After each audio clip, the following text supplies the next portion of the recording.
denger-denger dari berita aja sih Mas. Kalau tahu sih dari berita internet sih Mbak.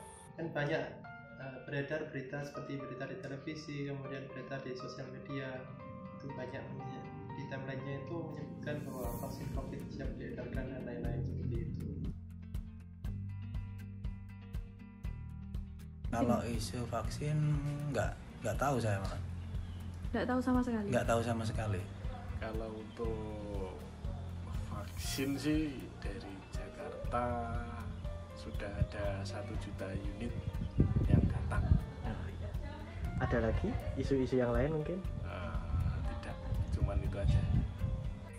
Kalau isu itu kan banyak orang yang percaya itu vaksin beneran, ada yang nggak yakin, ada yang yakin itu vaksin beneran kan.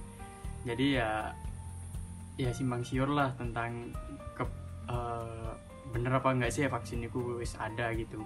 Katanya banyak yang menolak dari vaksin COVID tersebut ini. Mungkin katanya di situ kalau divaksin nanti jadi virusnya makin tambah kebal gitu. Semacamnya seperti itulah Mbak. Kalau menurut saya juga bahaya malah. Vaksin COVID menurut Bapak bahaya? Bahaya. Sebelum menjawab pertanyaan tadi, kita akan bahas dulu nih, apa sih vaksin itu? Jadi, vaksin adalah bakteri atau virus penyebab penyakit yang telah dilemahkan. Ketika vaksin telah dimasukkan ke dalam tubuh akan memproduksi antibodi atau kekebalan terhadap penyakit tersebut. Begitu pula dengan vaksin COVID. Vaksin COVID akan membuat tubuh kita membentuk antibodi terhadap virus COVID. Nah, yang menjadi banyak pertanyaan ini, kok vaksin kabar-kabarnya akan segera dikeluarkan dan dipasarkan? Apakah aman? Sedangkan yang kita tahu untuk produksi vaksin itu butuh waktu beberapa tahun lamanya. Jadi, jauh sebelum pembuatan vaksin virus corona ini, para peneliti sudah melakukan pengujian terhadap beberapa vaksin secara cepat. Contohnya, vaksin dari virus SARS sendiri itu membutuhkan hanya 20 bulan. Kemudian vaksin Ebola membutuhkan waktu hanya 7 bulan dan vaksin virus Zika membutuhkan waktu hanya 6 bulan dalam pembuatan vaksinnya.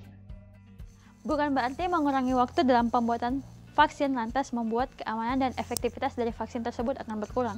Tidak sama sekali. Hal itu merupakan hal yang penting dan tidak dapat dikompromikan. Akan tetapi, kita dapat menghemat waktu dalam aspek prosedural, aspek birokrasi, dan bagaimana pengolahannya di pabrik. Waktu yang umumnya digunakan untuk pembuatan vaksin sekitar 10 tahun. Hal itu terjadi karena semuanya berjalan satu persatu. Mulai dari melakukan praklinis, kemudian lanjut ke fase 1, lanjut ke fase 2, lanjut ke fase 3, dan kemudian jika vaksin berhasil, maka perusahaan mulai memikirkan cara memproduksi dalam skala besar. Jadi dalam kasus ini, mengapa kita dapat mempersingkat waktu pembuatan vaksin? Dikarenakan sekarang para ilmuwan itu berpikir jauh ke depan dan melakukan suatu secara persamaan, bukan satu persatu. Jadi percayakan pada ahlinya, kita hanya perlu mengikuti protokol kesehatan sembari menunggu adanya vaksin. Tetap mencuci tangan, menjaga jarak, dan memakai masker.